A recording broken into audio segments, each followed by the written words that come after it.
स्वागत स्टूडेंट।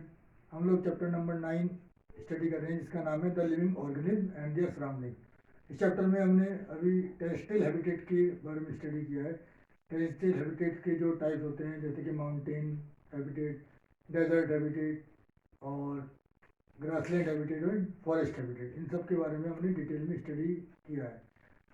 अब हम स्टडी करेंगे एक्वेटिक हैबिटेट के बारे में। एक्वेटिक हैबिटेट वो हैबिटेट जिसका संबंध जो है वाटर से होता है।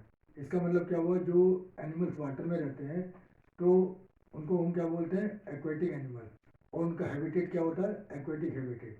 अब एक्वेटिक हैबिटेट भी दो तरह से होते हैं, जैसे कि फ्रेश वाटर और सॉल्टी वाटर। तो फ्रेश वाटर हैबिटेट कौन से हुए, जैसे कि पॉन्ड, लेक और रिवर।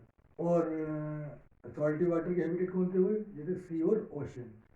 तो एक्वेटिक एनिमल्स में क्या क्या आएंगे, फिश आएंगे, डॉल्फिन, व्हेल। तो इस तरह के एनिमल्स क्या होते हैं, एक्वेटिक एनिमल्स बोलते हैं उनको।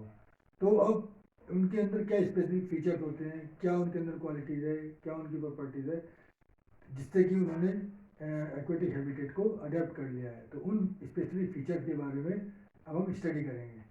तो सबसे पहले इसमें है air bladders to float on water. तो जो एक्वेटिक एनिमल्स होते हैं उनमें एयर ब्लैडर्स होते हैं जो उनको वाटर में फ्लोट करने में हेल्प करते हैं।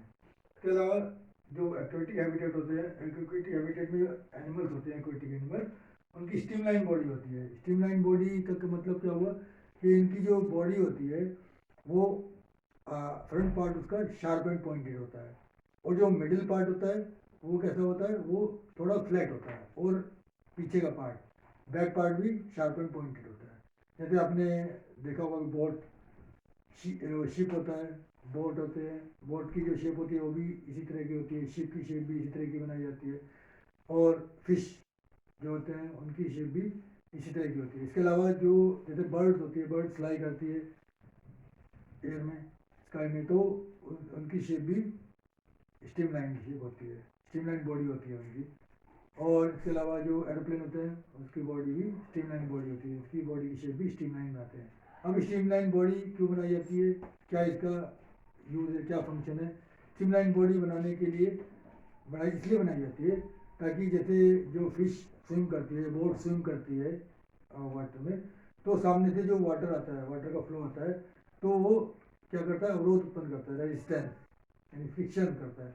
तो उस फ्रिक्शन को कम करने के लिए, उस फ्रिक्शन, ताकि जो सामने से वाटर आता है या जो बर्ड्स फ्लाई करती हैं स्काई में, सामने से एयर आती है बहुत तेज़ी से, तो वो साइड से निकल जाए, और एयर का या वाटर का जो फोर्स लगता है, फ्रिक्शन लगता है, वो कम लगे, और जो बर्ड्स होती हैं वो इजीली फ्लाई करे, या स्विम, जो फिश होती है वो इजीली स्विम करें वाटर में। इसलिए इनकी जो बॉडी होती है उसकी शेप स्ट्रीमलाइन होती है। तो स्ट्रीमलाइन बॉडी की शेप होने के कारण ही ये इजीली मूव करती है, इजीली स्विम करती हैं वाटर में, या बर्ड्स इजीली फ्लाई करती हैं एयर में। नेक्स्ट है इसमें फिश के क्या होते हैं, फिश है गिल्स टू ब्रीथ। फिश के जो होते हैं गिल्स होते हैं जिनसे वो ब्रीदिंग करती है, सांस लेती है। और फिश की जो बॉडी होती है, बॉडी की और ऊपर क्या होती है, स्केल्स होते हैं, क्योंकि फिश की बॉडी ऊपर से आपने देखा होगा कि फिश की बॉडी ऊपर से प्लेन होती है, उसमें कुछ डिज़ाइन होता है। तो ये डिज़ाइन क्या होती है, स्केल्स होते हैं। ये स्केल्स क्या होते हैं, इसको वाटर प्रूफ, इसकी बॉडी को वाटर प्रूफ करते हैं, यानी कि जो वाटर है इसकी बॉडी के अंदर एंटर नहीं कर सकता है। इसके अलावा नेक्स्ट है ब्लो होल और नोस्ट्रिल। तो जैसे डॉल्फिन होती है, ये व्हेल्स होती हैं, तो इनमें क्या होते हैं, नोस्ट्रिल होते हैं। ठीक है, इन नोस्ट्रिल की वजह, क्योंकि इसमें गिल्स नहीं होते, नोस्ट्रिल होते हैं, इन नोस्ट्रिल की वजह से, जिनको हम ब्लो होल्स भी बोलते हैं, तो इन ब्लो होल्स या नोस्ट्रिल की वजह से ही जो डॉल्फिन है या व्हेल है ये ब्रीदिंग करती है, सांस लेती है, ब्लो होल और नोस्ट्रिल। अब आपने देखा होगा कि हम लोगों को जो लिविंग ऑर्गेनिज्म होते हैं उनको सांस लेने के लिए एयर की जरूरत पड़ती है, और एयर में क्या होती है, ऑक्सीजन होती है। ऑक्सीजन ह्यूमन बीइंग के लिए भी और एनिमल के लिए भी इसेंशियल है। अब जो फिश होती है वो कैसे सांस लेती है, क्योंकि जो एयर वाटर होता है, वाटर में जो ऑक्सीजन होती है वो डिजोल्व होती है, घुली हुई होती है। तो ये डिजोल्व ऑक्सीजन ही फिश लेती है और जिंदा रहती है। ठीक है, तो वाटर के अंदर जो घुली हुई ऑक्सीजन है, जिसको लिक्विड डिजोल्व ऑक्सीजन बोलते हैं, वही फिश लेती है और इजीली सांस लेती है और जिंदा रहती है। Now we will study about characteristics of living organism. हमारा जो इस चैप्टर का सेकंड पार्ट है वो है characteristics of living organism. Living organism और नॉन लिविंग ऑर्गेनिज्म को डिफ्रेंशिएट करने के लिए लिविंग ऑर्गेनिज्म में कुछ कैरेक्टरिस्टिक होती हैं जो नॉन लिविंग ऑर्गेनिज्म या डेड ऑर्गेनिज्म में नहीं होती है। इनमें से कुछ कैरेक्टरिस्टिक के बारे में आज हम स्टडी करेंगे। तो सबसे नंबर 1 पर है न्यूट्रिशन। तो न्यूट्रिशन का रिलेशन किससे? फूड से है, खाना से है। तो प्लांट्स भी जो है लिविंग ऑर्गेनिज्म में वो भी फूड लेते हैं और एनिमल्स और ह्यूमन बीइंग ये भी फूड लेते हैं। लेकिन प्लांट्स का फूड क्या है? प्लांट्स कार्बन डाइऑक्साइड लेते हैं, ठीक है, और क्या देते हैं? ऑक्सीजन छोड़ते हैं। ऑक्सीजन उनके लिए वेस्ट प्रोडक्ट है।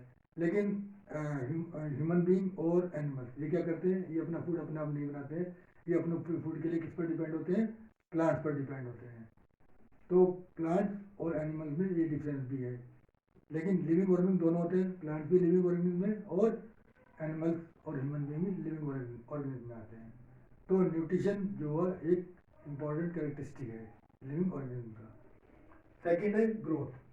तो लिविंग ऑर्गेनिज्म जो होते हैं इनमें ग्रोथ होती है। ग्रोथ का मतलब होता है इंक्रीज इन साइज, साइज में इंक्रीज होना। तो जो लिविंग ऑर्गेनिज्म होते हैं उनमें ग्रोथ होती है, उनमें साइज में इंक्रीज होता है। लेकिन जो नॉन लिविंग ऑर्गेनिज्म होते हैं उनका उनमें ग्रोथ नहीं होती है, उनका साइज एज इट इज रहता है, उनके साइज में कोई इंक्रीज नहीं होता है या डिक्रीज भी नहीं होता है, ठीक है। इसके अलावा थर्ड है इसमें मूवमेंट। मूवमेंट एक इम्पॉर्टेंट कैरेक्टरिस्टिक है लिविंग ऑर्गेनिज्म का। मूवमेंट का मतलब है पोजीशन चेंज करना, change in position with respect to time. तो लिविंग ऑर्गेनिज्म में मूवमेंट होता है, लेकिन नॉन लिविंग ऑर्गेनिज्म में मूवमेंट नहीं होता, उनमें किसी प्रकार का कोई मूवमेंट नहीं होता।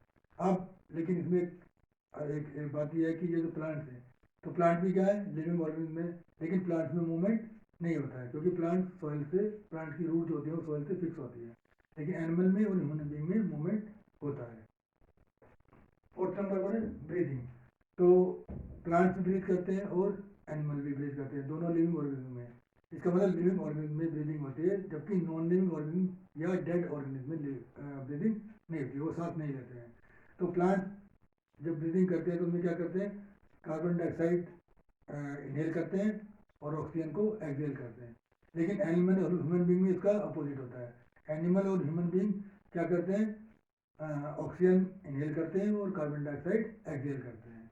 तो breathing is important characteristic of non living organism, जो उनको नॉन लिविंग ऑर्गेनिज्म से अलग करता है, सेपरेट करता है। तो इसमें और कैरेक्टरिस्टिक के बारे में हम नेक्स्ट क्लास में स्टडी करेंगे। इन सब टॉपिक्स को जो आज हमने स्टडी किया है आप अच्छी तरह स्टडी कीजिए। कोई प्रॉब्लम है, कोई डाउट है तो आप पूछ सकते हो। Thank you, have a nice day.